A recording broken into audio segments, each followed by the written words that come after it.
Hi friends, welcome to Ramya's vlog. இன்னைக்கு நம்ம பூண்டு சின்ன வெங்காயம் வச்சு ஒரு காரக்குழம்பு தாங்க செய்ய போகிறோம். ஆனால் ஒரு டிஃப்ரெண்ட்டாக செய்ய போகிறோம். அது எப்படி செய்யலான்னு பார்க்கலாம் வாங்க. அதுக்கு பூண்டு வெங்காயம் உரித்து வச்சுக்கோங்க, தக்காளியை வந்து கட் பண்ணி வச்சுக்கோங்க. இப்போ ஒரு பெரிய லெமன் சைஸ் புளி எடுத்து நம்ம ஒரு கடாயில் போட்டுடலாம். 4 தக்காளி எடுத்து நான் கட் பண்ணி வச்சு இந்த கடாயிலேயே போட்டுடுறேன். புளி தக்காளி ரெண்டுத்தையும் ஒன்றா போட்டுக்கோங்க. இப்போ இதில் இந்த தக்காளியும் புளியும் முழுகிற அளவுக்கு தண்ணி ஊற்றிக்கோங்க, கொஞ்சமாகவே ஊற்றிக்கோங்க போதும். இப்போ இந்த குழம்புக்கு தேவைப்படுற உப்பையுமே இதில் போட்டுடலாம். 1/4 ஸ்பூன் மஞ்சத்தூள் போட்டுடலாம். ஒரு தட்டை போட்டு மூடிடுங்க. லைட்டாக கொதிச்சா போதுங்க. இந்த தக்காளியும் புளியும் கரைக்கிற அளவுக்கு தான் நமக்கு இது வேகணும். இப்போ ஓரளவு வந்துருச்சுங்க, நம்ம இறக்கி வச்சிடலாம்.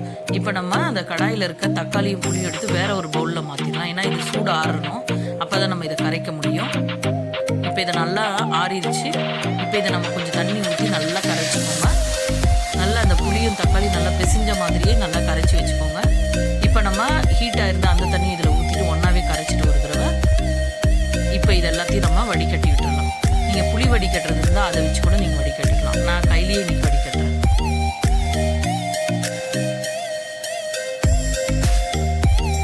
இப்போ இதுலேருந்து நம்ம அந்த வேஸ்டேஜ்லாம் எடுத்து வெளியே போட்டுருவோம். இப்போ நமக்கு புளி தக்காளியோட ஜூஸ் கிடைச்சிருச்சு. இப்போ நம்ம ஒரு கடாய் எடுத்து ஆன் பண்ணி வச்சிடலாம். இதில் நான் இன்னைக்கு கடலெண்ணெய் ஊற்றுறேங்க. நல்லெண்ணெய்லையும் நீங்கள் பண்ணுங்கள், இன்னும் கூட டேஸ்ட்டு கூடுங்க. இப்போ நம்ம வெந்தயம் போட்டுடலாம், 2 மிளகு போட்டுடலாம், சீரகம் 2 போடுங்க, கடுகையும் போட்டுடலாம். இதெல்லாம் நல்லா பொரிஞ்சதுக்கப்புறம் நம்ம கருவேப்பிலையும் போட்டுடலாம். உரிச்சு வச்சிருக்க பூண்டையும் போட்டுக்கோங்க. ஒரு சிட்டிகை வந்து பெருங்காயம் போட்டுக்கோங்க. இந்த பூண்டை நம்ம கொஞ்சம் லைட்டா இடிச்சிட்டு கூட போடலாம். வெங்காயமும் போட்டுக்கோங்க. நல்லா இதை வதக்கி விட்டுக்கோங்க. இது நல்லா இந்த எண்ணெயில நல்லா வதங்கணும். நம்ம குழம்பு நம்ம அந்த வேக வச்சோம் பார்த்தீங்களா, அதுலேயே உப்பு போட்டதால இதில் லைட்டாக இந்த வெங்காயத்துக்கு மட்டும் நம்ம உப்பு போடணும். இப்போ இது நல்லா வெங்காயம் நல்லா கோல்டன் கலராக வதங்குற அளவுக்கு நல்லா அது எண்ணெயில் வதக்கட்டும். இதில் நம்ம இப்போ என்ன பண்ண போகிறோம், வீட்டு குழம்பு மிளகாத்தூள் தாங்க சேர்க்க போகிறோம். நான் இந்த வீட்டு குழம்பு மிளகாத்தூள் எப்படி அரைக்கணும்னு வீடியோ போட்டிருக்கேன். உங்களுக்கு தேவைன்னா அதையும் நீங்கள் போய் பார்த்துட்டு வாங்க. இப்போ நம்ம மிளகாத்தூள் போட்டுடலாம். நான் 4 ஸ்பூன் வீட்டு குழம்பு மிளகாத்தூள் போட்டிருக்கேங்க. இந்த எண்ணெயிலே இந்த மிளகாத்தூளும் நல்லா வதக்கி விட்டுக்கோங்க. இந்த மிளகாத்தூளில் இருக்க பச்சை ஸ்மெல்லு நம்ம வதக்கிறதுலேயே போயிடும்.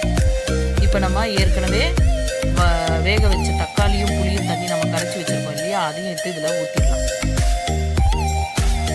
ஊற்றிட்டு நல்லா கிளறிட்டு உப்பு காரம் நீங்கள் பார்த்துக்கோங்க, கரெக்டாக இருக்கான்னு பார்த்துட்டு இப்போ நம்ம ஒரு தட்டை போட்டு இந்த குழம்பு மூடிடலாம். ஒரு 10 நிமிஷம் இது நல்லா வேகட்டும்.